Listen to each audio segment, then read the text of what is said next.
Hello, everybody. Today, I wanted to talk about the Carolina Hurricanes, and more specifically about the signing of Jake Gardiner and the possibility of Justin Faulk being traded.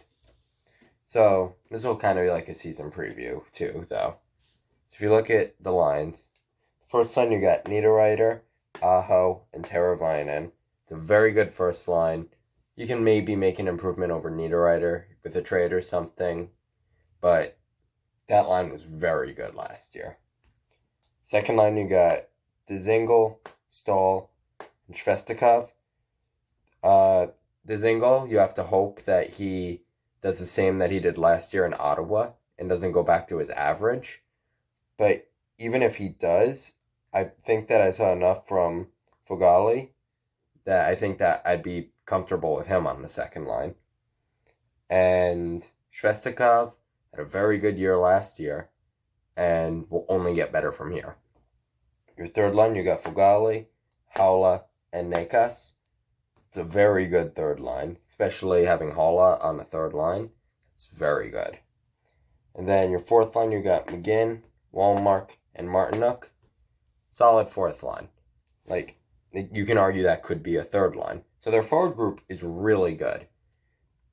They might need a little improvement down this wing, but I don't think so. I think that Niederreiter and Dzingel will be perfectly fine there. And then defense, you can make the argument of them having a top 4 defense in the NHL. They got Slavin and Hamilton. It's a clear first pairing, like on any team for the most part. Gardiner and Pesce, a clear second pairing. I think Pesce's one of the most underrated defensemen in the entire NHL. Very good. And then on a fourth pairing, Van Riemsdyk and Faulk. And if they don't trade Faulk and they keep that, Justin Faulk on a third pairing is insane. He is a clear second pairing guy, but I wouldn't move down unless you want to change his side and push Gardiner down to the third line. I don't think any of those guys are worse than Faulk.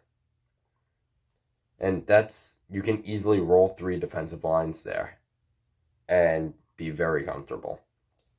And in the net, you have Mrazek and Reimer, and that's where they'll struggle.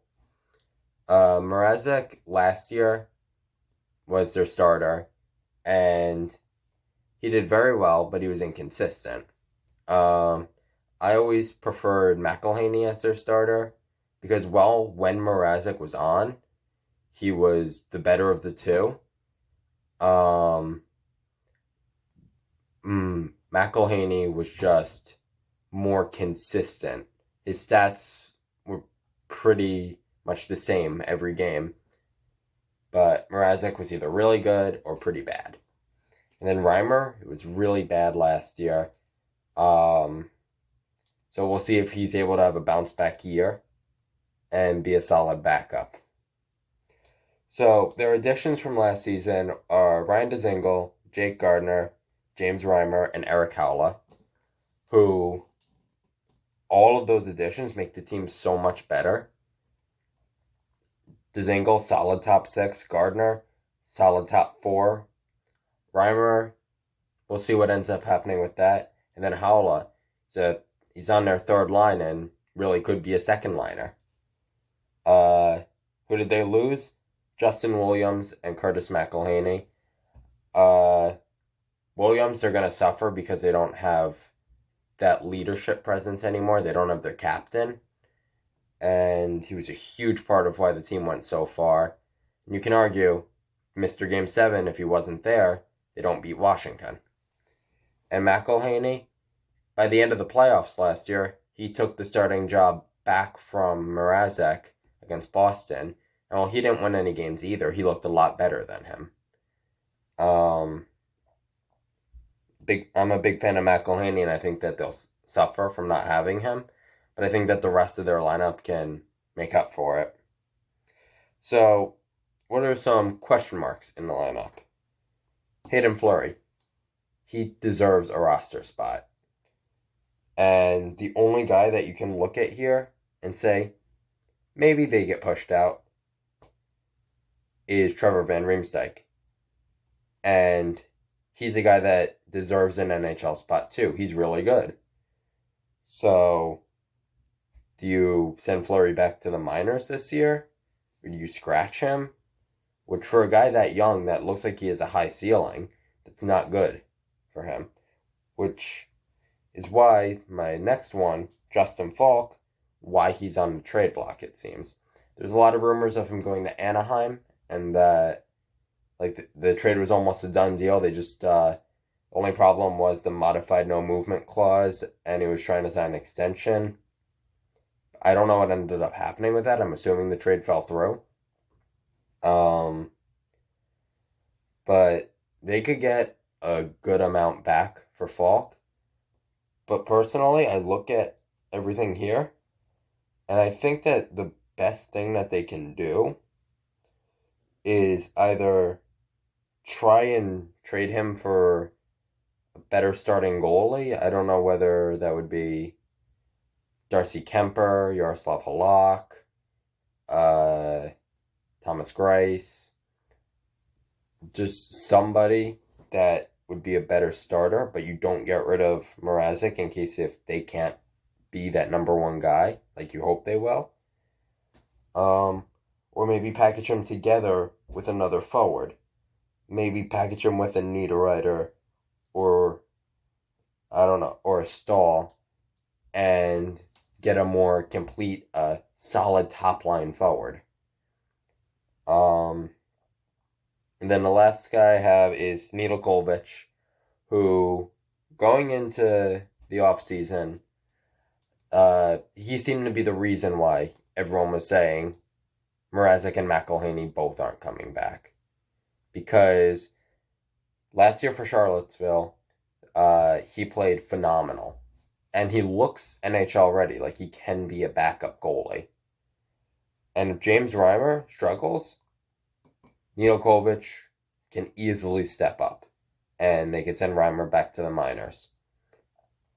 I could even see Nedeljkovic having the job from day one. And the only reason they traded for Reimer was to get rid of the Scott Darling contract. Right, and then we look at last season. Last year, their record was 46, 29, and 7, which you look at them compared to the rest of the East, and you say, well, they barely made the playoffs. They can easily fall out again.